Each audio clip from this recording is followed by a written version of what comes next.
Nung lumaya siya, bumasa kay Mayor Lem, naging pulis na ngayon siya. Doon ako pisere.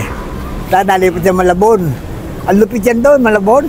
Sila Rodney Pisnge, mga Rodney Pisnge. Ang mga malupit, yung salvage team yan eh. Mga loko na yan. Tapos hindi na niya kaya si mga Palabot brother. Yung Ondo yung talagang matindi yan, babad sa kanya yun. Hindi niya kaya yun. Kasama ko sa Pasig yan, kinuha ko yan sa Pasig yan. Si Jerry, hindi yung pagyayabang yan. Talaga? Yung araw. Eh nga, yung mga sumikat, hindi daw kilala ng mga puto. Well, bosyo lang, gano'n. Wala yung trabaho. May taga-masahe pa siya. Kasi ako nung dadala kasi siya Pasig dun nung mga taiman. Si Boyong Manyalak, naging pulis. Dahil kay Mayor Lim. Barkada rin daw niya yung mga hinuli niya eh. Oo, totoo yun. Disputik din. Nagpasiya, kaya pumutok pa nga, naging sarhento nga siya eh. Tapos nung natanggal sa pagkapulis, ano na siya ngayon, social, kandidato.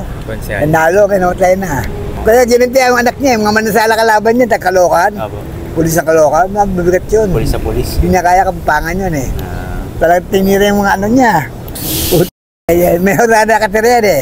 Nadalipat niya tapos ng yung tuyuan. Doon natira si Boy Manyala. Talaga?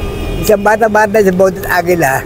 Pati rin yun eh. Bondat Agila? Bondat, oo. Pwede ba kayong magbigay ng payo sa mga bata ngayon? Lalo na nung nakaraan, merong mga riot-riot. Yun nga, dito nga yun. Yung kasama niya na niya eh. Yun nga eh.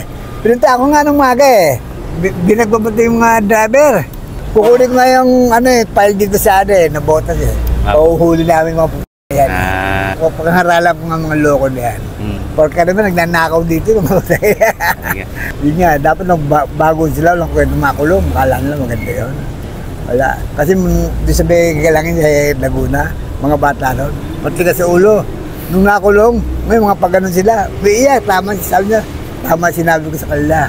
Sabi ko, huwag niyo yung bakasin ng nakaraan ko, di ba? Sabi ko eh, mahirap eh. Kasi nung araw, takot ako sa may tatulong araw.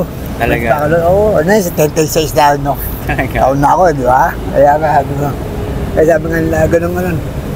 Sabi ko, kasi sabi sa akin, paano ko na nakasama siya? Kako siya kasi palayanan ako nung dalakiwag eh. Ipentamling mabayaw ko yan, yung Garcia. Si Bentam. Ngayon, nag-shooting sa Muntinlupa, hindi pa siya wanted noon.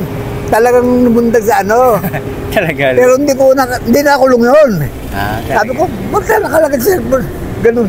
Kako paninira na sa akin yung Muntinlupa, di ba? Hindi na alam. Pangit eh, di ba? Sabi ko, yung buhay ko, talagang istoryo yun. Yung mga right to nga.